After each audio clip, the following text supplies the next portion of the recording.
Snow was falling hard that Christmas Eve, thick and fast, coating the streets in white silence. Inside a cozy little cafe downtown, a woman in a red coat sat by the window, checking her watch for what felt like the 100th time. Her name was Emily Carter, and she was used to people being on time, her assistants, her drivers, her clients. As a successful CEO in her early 30s, Emily's world ran on precision, but tonight on Christmas Eve of all nights, her blind date was 40 minutes late. She sighed, ready to leave. But something deep in her heart whispered, wait just a little longer. And that decision, that small act of patience, would change not only her Christmas, but her life forever. Hey everyone, welcome back to my channel, where we share heartwarming stories that remind us of the good still left in the world.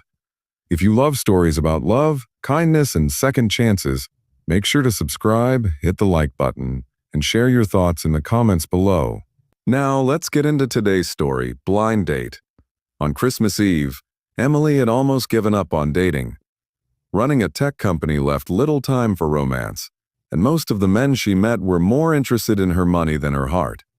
Her best friend Jenna had convinced her to try one more time. He's not rich, Em, but he's kind, Jenna said. And I think you could use some kindness in your life. So Emily agreed. The plan was simple. Meet at Café Amore at 7:00 p.m. on Christmas Eve just for coffee. No pressure, but now it was 7:43 p.m. and there was still no sign of him. She stared at the snow outside, her reflection ghosted in the glass. The cafe was closing early that night, and even the barista had started wiping down tables. Emily sighed again and gathered her purse. She'd wait 5 more minutes, then she was done. Just then, the door burst open with a jingle of bells. A rush of cold air and snowflakes followed a man stumbling in, his cheeks flushed, his hair damp. He was breathing hard like he'd been running. "I'm so sorry I'm late," he said, his voice soft but sincere. "The bus broke down and my babysitter canceled last minute, so I had to, I'm sorry." Emily blinked. This was Daniel, her date. He wasn't what she expected. His coat was old, his shoes worn, and his hands were calloused. Not the kind of man who spent much time in fancy cafes, but his eyes, they were warm, gentle, and kind. "Don't worry about it," she said, smiling faintly. "You made it." They sat down, and for the next hour, Emily listened as Daniel told her his story. He was a single dad. His wife had passed away 3 years ago from cancer, leaving him alone with a 5-year-old daughter named Lily. He worked 2 jobs, one at a warehouse during the day and one as a delivery driver at night. "Christmas is her favorite," he said with a quiet laugh. "She doesn't care that we can't afford much. She just loves decorating the tree. We have this old plastic one from the thrift store, but she calls it her magic Christmas tree." Emily felt a lump form in her throat. She couldn't remember the last time she'd felt that kind of pure joy over something so simple. Her holidays had become about company dinners and expensive gifts. But this man, he reminded her of what Christmas used to feel like. They talked until the cafe lights dimmed. When it was time to leave, Daniel apologized again for being late. "I almost didn't come," he admitted. "I didn't think someone like you would wait for someone like me." Emily paused, her heart aching a little. "I'm glad I did," she said softly. The next morning, Christmas Day, Emily couldn't stop thinking about Daniel and his daughter. She kept picturing that magic Christmas tree and little Lily's face lighting up. So she did something she hadn't done in years, something spontaneous and kind. She went shopping. She picked out a few toys, a warm winter coat, some storybooks, and a small sparkling Christmas star for the top of Lily's tree. She wrapped everything neatly and attached a small note for Lily's magic Christmas tree from a friend who believes in kindness. Then, using the return address from Daniel's text the night before, she left the package at his doorstep and drove away before anyone could see her. That afternoon, Daniel came home from his shift at the warehouse, exhausted but ready to make Christmas special for his little girl.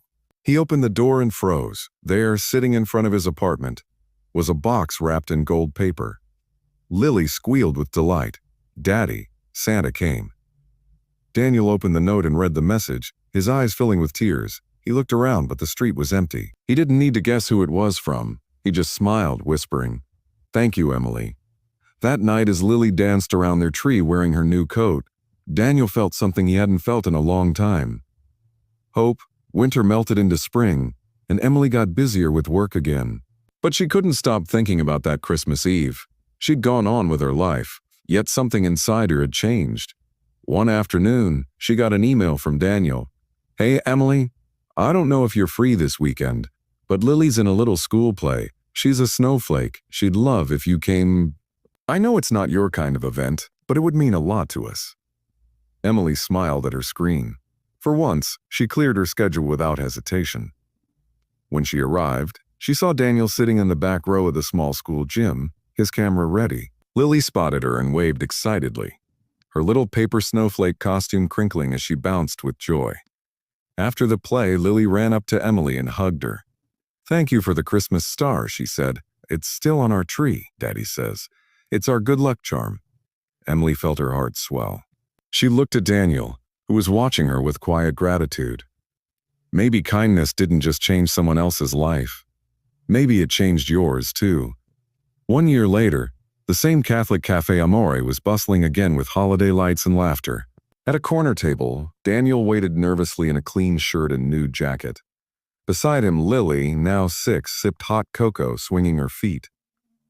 When Emily walked in wearing that same red coat from last year, Lily jumped up and shouted, "She's here!" Emily laughed and bent down to hug her.